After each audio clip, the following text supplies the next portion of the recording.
Dios le bendiga. Bienvenidos una vez más a su programa Profundicemos. Hoy en el tercer capítulo de esta interesante serie de las doctrinas de la iglesia. En el capítulo anterior, pues tuvimos un desarrollo importante acerca de la naturaleza, de la unidad de la iglesia. Pero hoy tenemos un invitado al cual respetamos mucho durante mucho tiempo. No quiero decir cuánto tiempo, pero cuando este invitado era un super maestro, yo apenas era un muchachito andando en pañales. Y es una persona que por el testimonio, la reputación y el respeto que le tenemos, pues él accedió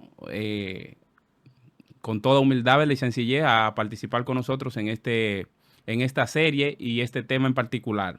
Así que tenemos con nosotros a nuestro hermano pastor Hansel de la Rosa. Saludos a todos, que el Señor nos bendiga y nos guarde.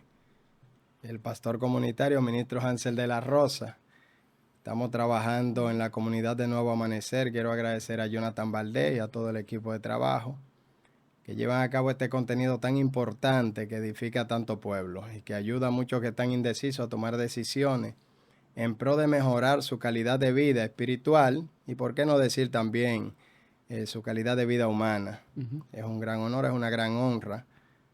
Soy esposo, soy padre de familia, así que puedo ser el amigo, el hermano, el compañero, pero no el esposo. Muy bien, muy bien. Pastor, a mí me gustaría tener una introducción más larga, pero quiero decir lo que le dije fuera de cámara. El tema que vamos a tratar hoy regularmente suele dividir, digamos, bandos, porque hay unos que no creen en nada absolutamente, pero hay otros que creen absolutamente todo. Y usted añadió, y hay otros que están en el medio. Entonces yo pienso que lo peligrosos son esos que están en el medio. Pero en cuanto al tema que vamos a tratar hoy, que es el poder de la iglesia, son muchas cosas que habría como que analizar. Y creo que una de las que usualmente uno escucha ahí como por debajito de las iglesias, en los barrios y demás es, ¿y la iglesia tiene poder? ¿Y por qué antes? ¿Por qué antes se veía el poder de Dios en las iglesias y ya no se ve? Habría que preguntar dónde se está buscando o a qué llamamos poder, ¿no? Correcto. Entonces yo creo que partiendo de ahí, ¿cómo pudiéramos nosotros definir ese concepto y aplicarlo a la iglesia, el poder de la iglesia?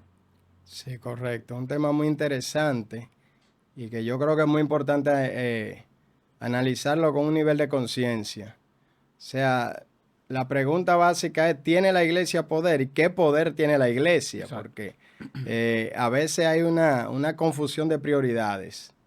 En el día de hoy hay muchas cosas que producen distracción y estas distracciones pues desenfocan a la gente, desenfocan a la iglesia como una institución divina, establecida por Dios, pero compuesta por seres humanos. No somos la excepción. La distracción impide que nosotros veamos el propósito esencial de la iglesia y los recursos que tenemos como sí. Entonces, cuando eso sucede, pues entonces se quiere utilizar o apelar muchas veces a un poder que no es el que Dios nos ha conferido, pero por otra parte entonces está un grupo que dice que no tenemos ningún poder. Bueno, básicamente la iglesia ha recibido poder, recordemos, tenemos que tener presente la palabra de Dios, que no debe faltar, y es que aquella declaración de aquel hombre sin conocimiento o aquel hombre sin letra y del vulgo, que añado yo y hago la salvedad ahí que necesariamente no es que no sabía leer, sino que no estaba al nivel de los doctores de la ley, llámese en este caso Pedro, tú eres el Cristo, el Hijo del Dios viviente, y las palabras de Jesús cuando le dice, bienaventurado eres Simón, que era su nombre, hijo de Jonás, porque no te lo reveló carne ni sangre, sino mi Padre que está en los cielos. Yo también te digo que tú eres Pedro, y sobre esta roca edificaré mi iglesia. O sea, comenzamos acá con el fundamento. Y las puertas del Hades no prevalecerán contra ella. O sea que cuando tú tienes un enemigo de frente, se supone o se entiende de forma lógica que tienes que tener herramientas para enfrentarlo, porque de lo contrario sería un pleito desigual.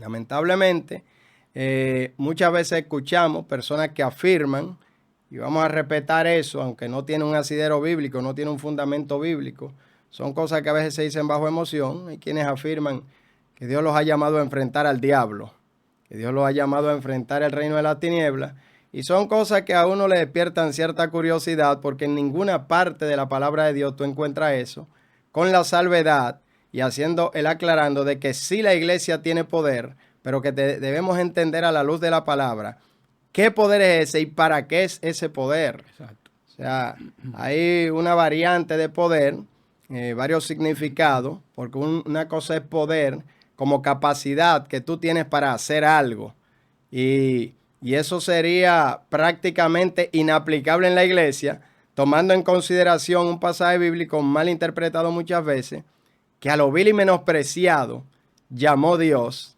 y lo hizo, lo puso al frente, le dio cierta capacidad para avergonzar a los ricos. De manera que si vamos a partir de las capacidades que tiene la iglesia propiamente como institución humana, o de haber sido formado, de haber sido llamado porque tenía esas capacidades, bueno, yo creo que ahí entramos en un dilema. Yo creo que no procede, porque habiendo llamado a personas sin capacidad y habiendo sido capacitados por Dios, significa que no teníamos ninguna, y que lo que tenemos lo tenemos porque lo hemos recibido. Eso es así. Básicamente, esa... Bueno, me gustaría hablar algo porque se ha dicho mucho, aunque parezca poco. Me llama la atención de las preguntas retóricas. ¿Por qué o qué tipo de poderes que usted entiende que hemos recibido? Porque ¿entiende usted que el poder es, estamos llenos y Dios nos llamó a hablar lengua? Y Dios nos llamó a estar luchando con demonios. Entonces, hay algo que a mí me llama la atención en particular, y es el hecho de la gente que tiene una comunión con Dios tan grande, que Dios le dice qué corbata se va a poner, qué ropa debe usar, qué falda debe ponerse, pero ese Dios no le dice el chisme, déjalo, no deje la murmuración, perdón. O sea, ¿cómo Dios te dice cosas tan triviales y las cosas importantes que de verdad importan en el carácter cristiano? Dios nunca te dice nada de eso. Entonces, eso regularmente, ese tipo de personas son los que más alardean de tener poder y unción y gloria. Entonces, hay como un concepto equivocado de qué es el poder y para qué es el poder. Correcto. Y eso también nos lleva al hecho de que el Señor le dice a los discípulos, no se vayan de Jerusalén hasta que sean investidos con el poder del Espíritu. Entonces, ¿qué ocurre eso? Antes de eso, ellos no tenían capacidad. ¿Pero de qué capacidad estamos hablando? Perfecto. O sea, ¿qué era lo que pasaba? Bueno, su maestro había sido muerto, había un temor a la persecución, Absolutamente. había un pánico, porque no es fácil ahora, si me mataron al maestro y vengo yo ahora a proclamar a ese hombre que mataron, me van a matar también. Correcto. Entonces, ese poder se traduce como valentía. O sea, el Espíritu le dio valentía, la valentía necesaria para ellos poder, con denuedo, con gracia, poder pararse al frente y hablar en el nombre de Cristo. Correcto. Pero entonces es importante que uno lo estudia, lo analiza y lo comprende. Y muchas veces somos bajo perfil. Sí, correcto. Pero entonces lo que más alardean de estar lleno de unción, lleno de poder y lleno de todo, a veces son los que menos se someten, los más desobedientes, los más chismosos, etcétera. Correcto. Aquí hay una problemática generalizada que ha afectado de forma negativa al pueblo en sentido general. Y digo en sentido general porque sabemos que hay excepciones. Entonces, ¿qué sucede con ese tipo de cosas? Se cumple un refrán utilizado por Jesús. Jesús llegó a utilizar refranes. A veces se satanizan. Sabemos que hay refranes en el argot popular que incluso cuestionan la soberanía de Dios, pero vale la pena aclarar que hay algunos que encierran verdades indiscutibles. Por ejemplo, Jesús fue claro al decir que el profeta no tiene honra sino en su propia tierra.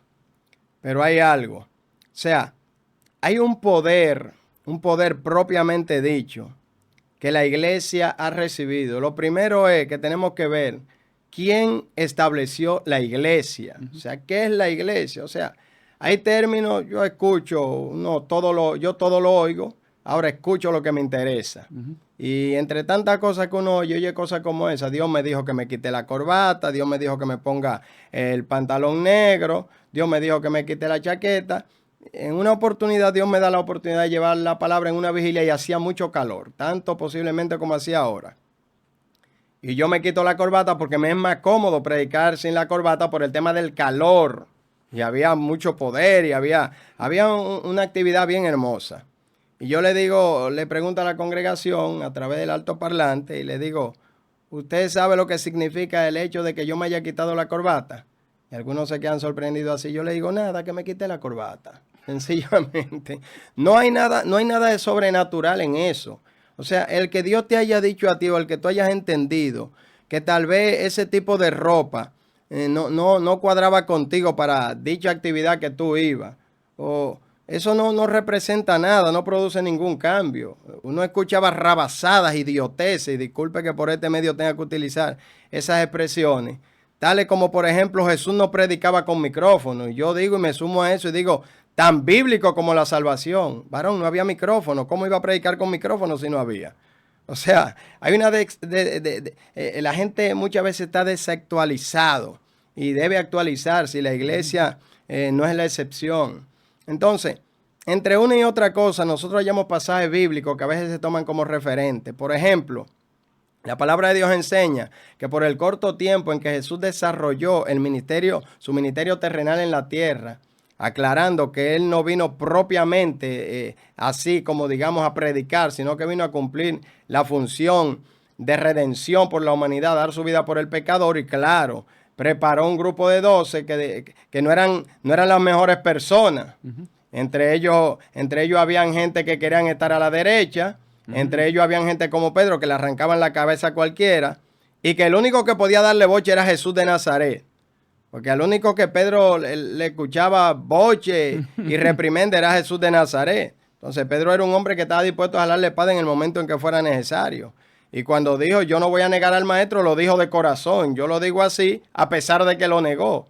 Porque habrá quien diga, bueno, pero el varón está obviando que la Biblia dice que lo negó 3 veces. No, yo estoy tan claro de que él lo negó 3 veces, como tan claro estoy que sacó la espada y fue el único que tiró. Usted me podrá decir, bueno, actuó impíamente. Era el maestro que se le iba a llevar, era su papá. Era el que había sacado de Pedro algo bueno. Un hombre rústico. Y entre los apóstoles, toda esa gente tenía problemas. Ahora, cuando Jesús los llama, dice que en una ocasión los envió de 2 en 2. A los 12. Entre esos 12 estaba Judas Iscariote. Que la Biblia no dice claramente, pero yo no puedo dejar de lado que pudo haber hecho milagro, que pudo haber sanado enfermo, porque el reporte vino del grupo. En tu nombre echamos fuera demonios, en tu nombre sanamos enfermos, en tu nombre tornamos y viramos. Eso fue tremendo. Jesús le dice, bueno, yo vi a Satanás caer del cielo como un rayo, pero no, que la algarabía, que su gozo no sea por eso, sino que alégrense más bien de que su nombre esté inscrito en los cielos. Pero ¿qué pasa de un grupo de 70? Porque cuando leemos la palabra de Dios y la analizamos, cada detalle cuenta. Dice la palabra de Dios, después de esto comisionó también a otros 70. O sea que había un grupo más pequeño de los 12 que había sido comisionado después. Entonces, estos 12 servían para presentarse como ejemplo, los primeros, y luego se comisionan a otros 70. Y una de las cosas que Jesús les dijo fue estas palabras maravillosas. Os doy potestad.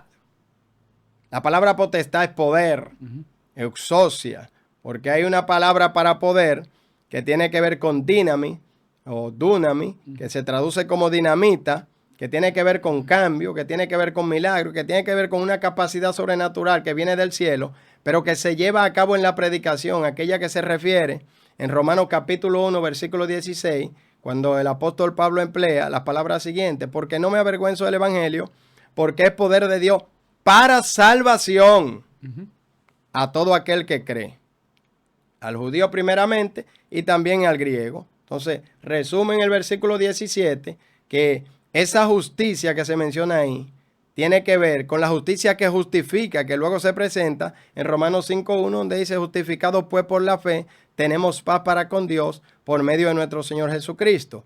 Acentuando en el capítulo 1 y versículo 17, porque en el Evangelio la justicia de Dios se revela por fe y para fe, como está escrito, mas el justo por su fe vivirá. Pero como una persona que establece una comunión con Dios, Dios le dice que se cambie la corbata, pero no le dice que ame a su hermano. Dios no le dice que se someta a la obediencia. Se ha llegado al extremo de decir, bueno, Dios me mandó y por encima de mi pastor, por encima de mi líder, yo me voy, porque fue Dios que me mandó. Sí. Y Salmo 23:1, Jehová es mi pastor. Y se queda en esa parte, pero la parte que sigue dice, nada me faltará. O sea, hay algo que tiene que ver de tu relación personal con Dios, pero hay una relación que tú guardas también con un conglomerado llamado iglesia. Exacto. Y tienes líderes, hay líneas de mando que no se pueden pasar. Recordemos, tomemos en consideración, aprovechando este espacio, que el caso aquel de Ana, la madre de Samuel, que está orando, está pidiendo a Dios y parece una ebria allí en el altar, en aquel insigne pasaje donde aparece Elí, el hombre que ya de alguna manera había sido llamado a la atención por Dios, no por el pecado que él había cometido, hay que aclarar eso. El pecado no lo cometió Elí, pero lo cometieron sus hijos. Y tan culpable es quien comete el pecado como quien lo apoya. O sea, no había tomado una acción enérgica para frenar a sus hijos, que ejercían una función tan delicada como lo que era el sacerdocio. Pero este hombre con falta de sabiduría, pero siendo el sacerdote, el sumo sacerdote, le dice a Ana, y yo quiero tomar esto como ejemplo porque de eso hace mucha falta en el pueblo y eso ha afectado lo que tiene que ver con la percepción del poder en la iglesia. Y es que él le dice, pero mujer, digiere tu vino, o sea, la tomó como impía, como ebria. Y la humildad, la sumisión de esta mujer que ya tenía el corazón herido, deshecho, le dice, no, Señor mío, por la multitud de mis congojas, he derramado mi alma delante de Jehová. ¿Y qué le dice el sumo sacerdote? El hombre que ya a Dios no le agradaba porque ya su trabajo no era eficaz delante de Dios, el sumo sacerdote le dice, ve en paz y el Dios de Israel, al que has clamado, al que has orado, te conceda las peticiones de tu corazón, la petición que le has hecho. A partir de ahí, Ana no fue estéril, concibió. Tú me puedes decir a mí que Dios hizo el milagro, absolutamente, pero hubo una voz de la autoridad competente del sumo sacerdote que todavía estaba activo todavía. Y también hay que tomar en consideración la humildad de esta mujer. Entonces, ¿por qué si Dios me dice una cosa no me dice la otra? Sencillamente porque Dios no se está metiendo en cuestión de ropa y de corbata. Dios le preocupa. Jesucristo no vino a morir ni por saco ni por corbata. Y un ministro no lo hace, no lo hace la ropa. Dicho sea de paso, yo creo en el pudor y la modestia, yo creo en la vergüenza, yo creo en el recato, yo creo en la moderación, en todo el sentido de la palabra. Pero yo creo que también hay extremos donde la gente muchas veces parte de un tipo de ropa para decir ese es un ministro y parte para un tipo de ropa para decir ese no es un hombre de Dios. Se parte de ciertas tonterías que van sustituyendo el fundamento que es la palabra de Dios. Y la gente entonces comienza a reproducir eso. Dice, wow, qué hombre. Dios habla con ese hombre de tú a tú y le dice que se cambie la corbata y le dice que se cambie la camisa. Cuando tú le preguntas a gente que dicen así, en su sano sentido, o sea, personas que no tienen a veces ese conocimiento de la palabra y por lo tanto, como han escuchado al apóstol, que es una palabra muy usada hoy, como han escuchado al ministro, al evangelista, querubín, al hombre de Dios, al querubín. Papá y mamá también. Santísimo Dios mío. Como han escuchado a esta persona, pues la gente reproduce eso y dice, wow, pero Dios sí es tremendo. Le dijo que se cambie la corbata, le dijo que se cambie la chaqueta, le dijo que no se ponga esa camisa. Pregunto, ¿en qué me edifica esto? Pregunto, ¿los demonios salen con eso? No salen. O sea, no hay nada. Está siendo sustituida la palabra de Dios por tontería que no tienen ningún asidero bíblico. Y esto se debe precisamente que para la gente es más fácil y el pueblo ha sido manipulado por las emociones. Cualquiera le dice al pueblo, tírate de barriga, levántate, acuéstate, arrójate, grita. Y a veces la gente funciona como máquina. Entonces, el poder real de la iglesia, esa potestad dada por Dios, ha sido sustituida por tonterías y por inventos que ha afectado de forma significativa lo que es el atraso, vamos a decir así, ha afectado lo que es el avance de la iglesia. La iglesia, en sentido general, se ha ido quedando un poco atrás. Y entonces muchas veces surgen mensajes, surgen expresiones a las que yo no puedo decirle amén sencillamente. Porque ya cuando comienzo a pensar, yo digo, el varón me dice esto, pero la Biblia me dice esto. Entonces, si yo voy a creer a lo que Dios dice, a la palabra de Dios, y debo creerlo para mi propio bien, lámpara es a mis pies tu camino, a mis pies tu palabra y lumbrera mi camino, Salmo 119, 105. Bueno, si voy a dar prioridad a la palabra, si quiero andar en luz, como Dios está en luz, entonces debo descartar todo lo otro y dejarlo en un plano secundario a consideración de quien salió con esas cosas. No vamos a cuestionar lo que Dios te haya dicho a ti, pero Dios me habla de forma clara en su palabra. Yo prefiero creer eso. Pasa algo con respecto a eso. Esa sustitución que usted bien menciona con respecto a... Primero, yo creo que no se entiende o no se ha entendido claro el concepto de qué poder Dios le dio a la iglesia y para qué. Sí, correcto. Entonces, hoy en día, usted ve gente diciendo, el culto estuvo aburrido, el culto estuvo frío. Pero oiga, ¿por qué? Porque no se rompieron 2 sillas, porque no había 5 gente prendida hablando lengua y danzando, y un predicador o predicadora que vino y predicó en lengua y nadie entendió al final nada, pero había una unción y un poder ahí. Tremendo. Y usted le pregunta, ¿cuál fue el mensaje? ¿De qué Dios dijo? No, yo no me acuerdo de eso. Entonces, lamentablemente, poder es eso para mucha gente. Entonces hemos dejado que la palabra de Dios la hemos puesto en un segundo plano a este nivel. Gente que tiene buen testimonio, preparada, gente que, lo voy a poner así, ¿verdad? Y cada quien que se ubique. Gente que se comprometió en la iglesia, se casó en la iglesia, tiene su familia en la iglesia, tiene su ministerio y es una persona ejemplar en todo su trayecto de vida. A eso no le damos oportunidad. Ni le damos micrófono, porque eso no venden, eso no dan like, no dan view, no dan número. ¿Por qué? Porque prendería más el canal, la red social o la actividad si en vez de poner, señores, un gran congreso formativo, teológico, con nuestro hermano Pastor Hansel de la Rosa. ¿Quién es? Nadie lo conoce. Exacto. Ahora, ponga a Perencejito Candela para que usted vea. Correcto. En el afiche. Y ese va ahí, va a ir a la actividad y le va a hablar de todo menos de Biblia. Absolutamente. Y van a pasar 1000 shows. Absolutamente. Y más, llevan su gente con su humo, con sus fuegos artificiales, con su grabadera. Y después suben eso, que la gloria de Dios y el poder cayó en la actividad. La nube. Había una nube. Entonces, ¿pero a qué es que estamos llamando poder? O sea, no es que uno dice, uno no quiere, lamentablemente no lo quiere decir, ¿no? Pero lo que hoy se llama poder no es poder. Entonces un grupo está preguntando si la iglesia de hoy tiene poder. Tiene poder, pero ¿qué es lo que tú estás buscando o a qué tú te refieres con poder? Exactamente. O sea, si tú te refieres a poder con hablar lengua y danzar, eso es otra cosa. Ahora, si el poder del que estamos hablando, el poder para ser santo, para ser justo, para que el fruto del Espíritu que vive en mí se manifieste, para yo ser mejor cristiano, para yo ser mejor padre, hijo, esposo, amigo, miembro de una iglesia. Sí, espérate, estamos hablando de otra cosa. Eso requiere compromiso, responsabilidad, integridad, ganas de esforzarme, abrazar la palabra y decir, este es el norte por el que yo quiero seguir. Absolutamente. Pero como eso es más difícil, entonces lo que queremos es fácilmente, vamos a invitar al ex brujo tal. Correcto. Y para que hablemos aquí de los misterios de Satanás y del infierno. Eso ya, eso es un boom, pan caliente. Exactamente. Entonces, lamentablemente, el que tiene buen testimonio, buena reputación, hemos hecho así. Y lo hemos puesto a un lado. Entonces, el versículo que usted mencionaba de que el profeta, no hay profeta sin honra, sino en su propia tierra, es que lamentablemente a veces usted está en un lugar y usted ve que aceptan y invitan y ponderan a todo el mundo. Pero el que está ahí, que se crió ahí, que se formó ahí, que creció ahí, que tiene un ministerio ahí, a ese no le damos relevancia.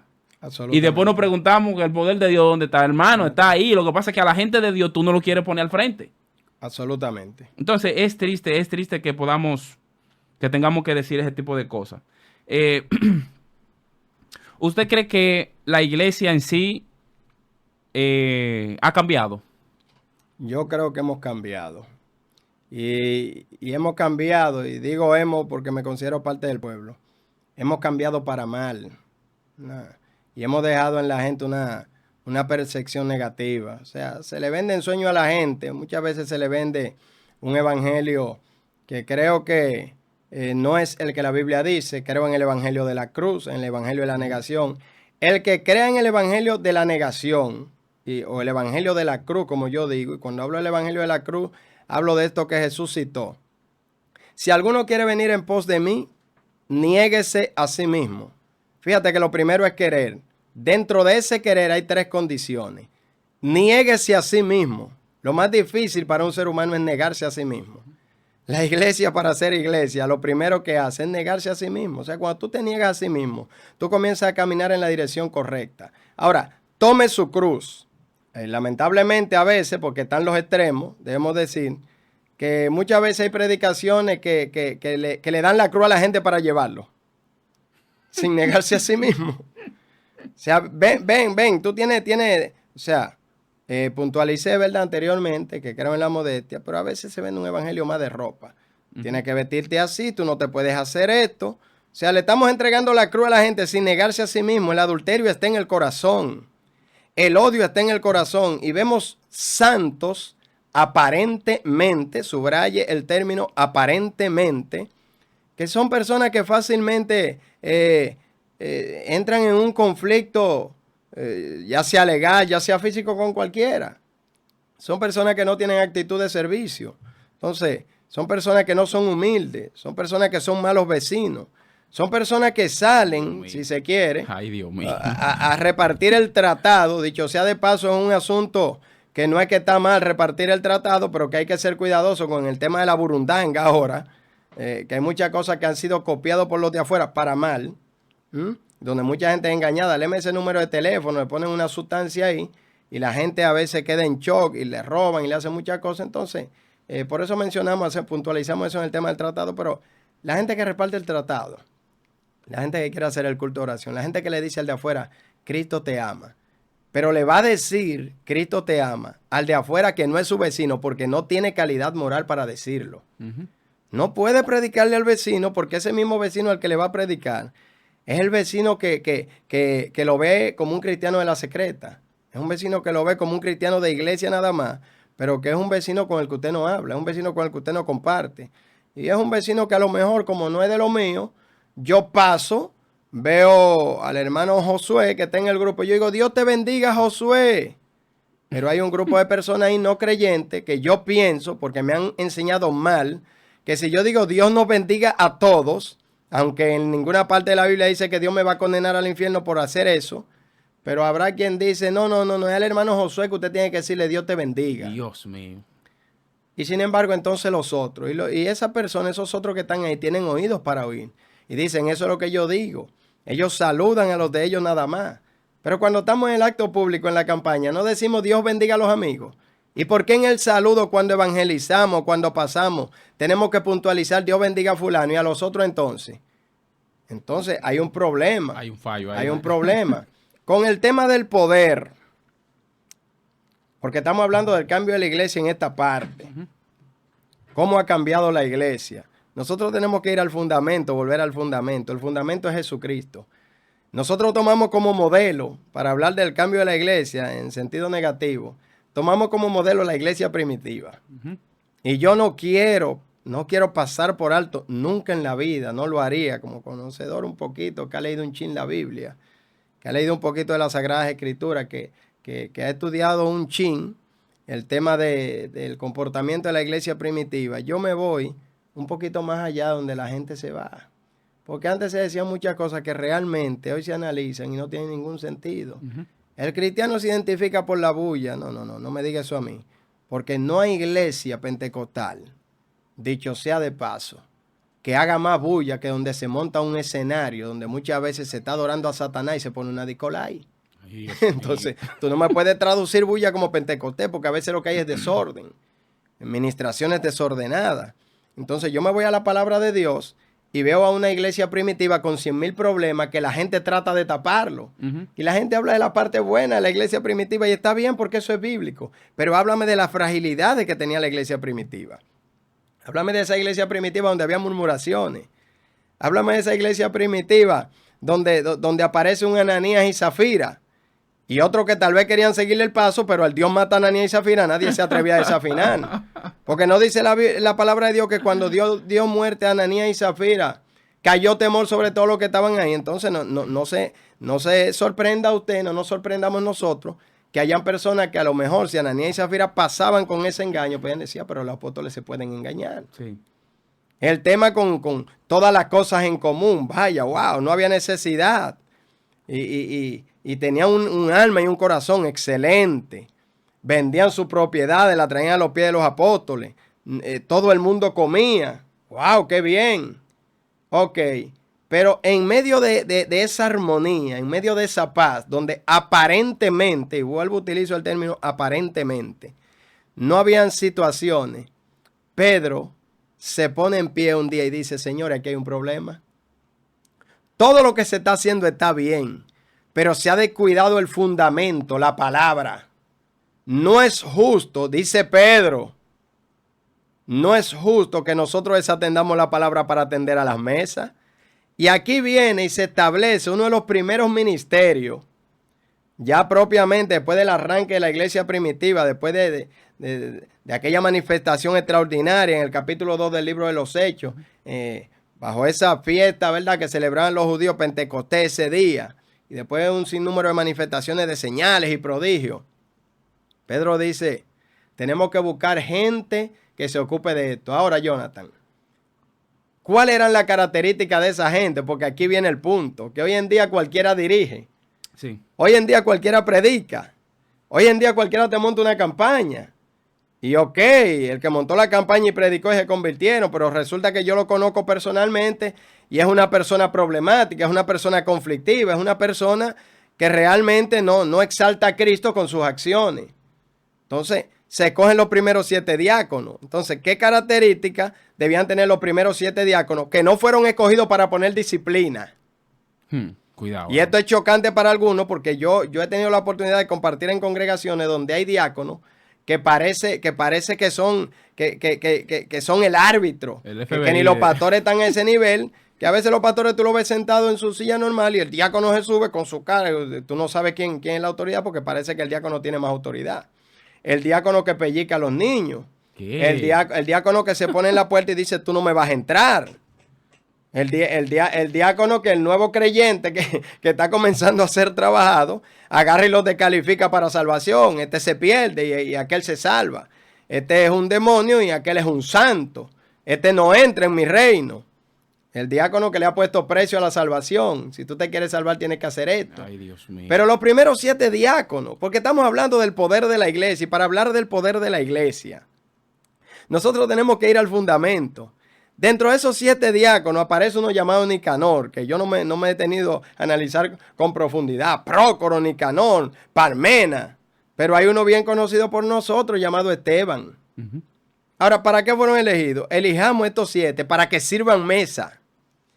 ¿Para qué la gente entiende muchas veces que ha sido llamado al ministerio? Para que a mí me rindan pleitesía. Estoy totalmente en contra, soy enemigo y no le digo amén y nunca le voy a decir amén a un mensaje donde tú me estás hablando de Cristo y duras 1 hora predicando, 55 minutos hablando de ti, 5 minutos hablando de Cristo. Ay, Dios mío. Porque a veces y todo gira en lo que Dios te dice a ti, y Dios te reveló a ti, Dios habló contigo y Dios te habla a ti hasta en la sopa. Y Dios te bendice a ti. Tú tienes una conexión tal con el Eterno que tú no más haces abrir la boca, no has abierto la boca cuando ya están llegando las bendiciones. Y tú tienes una fe sobrenatural que no hay creyentes, es una fe inalcanzable. Tú tienes el cielo ganado y la salvación es tuya y tú se la das a quien tú quieres. Y bueno, en un momento dado, hasta se le transmite a la congregación de que esa salvación tú la compraste y que la salvación no la compró Jesucristo. Y se transmite de que hay que pagar un precio, pero no se vende o no se aclara esa idea de qué precio es el que tú tienes que pagar, porque el de la salvación no lo puedes pagar. El de la salvación lo pagó Jesucristo porque no había ser humano que pudiera pagarlo. Ahora, el de negarte a ti mismo estamos de acuerdo. El de renunciar estamos de acuerdo.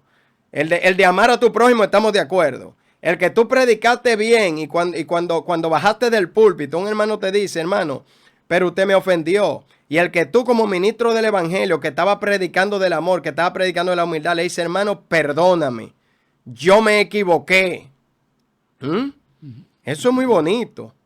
El hombre que hace uso de la palabra y utiliza un término de medicina incorrecto, pero es el papa upa, es el pastor, es el ministro, es el evangelista, pero resulta que en la congregación tú tienes médico y el médico te dice a ti, discúlpeme, ministro, eso no es correcto. ¿Sabe por qué te dice el médico que no es correcto? Porque tú utilizaste un término de medicina, eres el hombre de Dios, eres la persona llamada por Dios, pero no sabes ni pío de medicina. Y ese miembro que tienes ahí que Dios puso para ayudarte, te está dando una manito. Dios te ama. Está fortaleciendo tu ministerio, está fortaleciendo tu llamado y te está ayudando a crecer y te está diciendo, no, eso que usted mencionó, nada tiene que ver. Yo soy doctor en medicina. Esto se refiere a esto y esto. Pero no está la humildad, amado, de decir, yo me equivoqué, hermano. Vamos a pedir a la hermana fulana, que es doctora, o el hermano fulano, que nos ayude en esa parte. Discúlpeme, yo pensé que era esto. No. ¿Cuántos líderes le piden perdón a sus miembros? Ay, Dios bueno, mío. yo veo un líder como Ay, Pablo, Dios mío, que era más santo que nosotros, y que se encuentra con una iglesia que habla en lengua. Que habla en lengua hasta por los codos. Con una iglesia que cuando comienza con el bla, bla, bla, nadie entiende. Pero el culto se dio bueno. Pero el inconverso que entró sale con un signo de interrogación. El nuevo creyente sale con un signo de interrogación. Y esa iglesia que está llena hasta la coronilla, Pablo le dice, espérense, yo hablo más lengua que todos ustedes. Pero yo prefiero hablar 5 palabras con el entendimiento, que la gente entiende, que la gente diga amén. Hablar 1000 palabras en lengua que nadie entiende. Por el Espíritu tú hablas misterio, pero aquí hay que establecer un orden. Aquí, esa iglesia de los Corintios que hablaba tanta lengua, era una iglesia que tenía divisiones. Le dice, ustedes están envanecidos, le dice Pablo, con el carácter que amerita como apóstol. En ocasiones le dice, hay algunos de ustedes que dicen que yo soy fuerte en la carta y que la presencia corporal es débil. Así mismo como soy por la carta, voy a hacer cuando esté ahí, voy a usar de aquella osadía con la que estoy resuelto a proceder. Cuando veo que lo incorrecto se esté saltando. Ustedes tienen un tipo ahí que convive con la madrastra. ¿Dónde está la revelación? ¿Dónde está el discernimiento? ¿Dónde está la profundidad espiritual que ustedes tienen? ¿Por qué ese tigre está ahí? Escúsenme el término tigre, que es un término barrial. Ese tipo convive con la madrastra y ustedes están envanecidos en cosas que no vienen al caso. Ustedes no debieron haber expulsado a ese individuo, aunque luego, más adelante, en otra ocasión, el apóstol entiende que se excedió como ser humano y dice, restáurenle, ayúdenle. Pero no le dice que se confabulen con el pecado. Es que a veces yo veo el pecado y esto le va restando a la iglesia. Yo veo el pecado en la gente que no es de mi agrado. Pero aquel que predica como a mí me gusta, aquel que enseña como a mí me gusta, está cometiendo adulterio y yo lo tengo enseñando ahí. Y yo lo tengo predicando ahí. Y yo lo brinco y lo salto porque no tengo el valor de decirle, hermano, usted está mal. Entonces, ¿qué crea eso en la gente? La iglesia entra en lo que es el descrédito.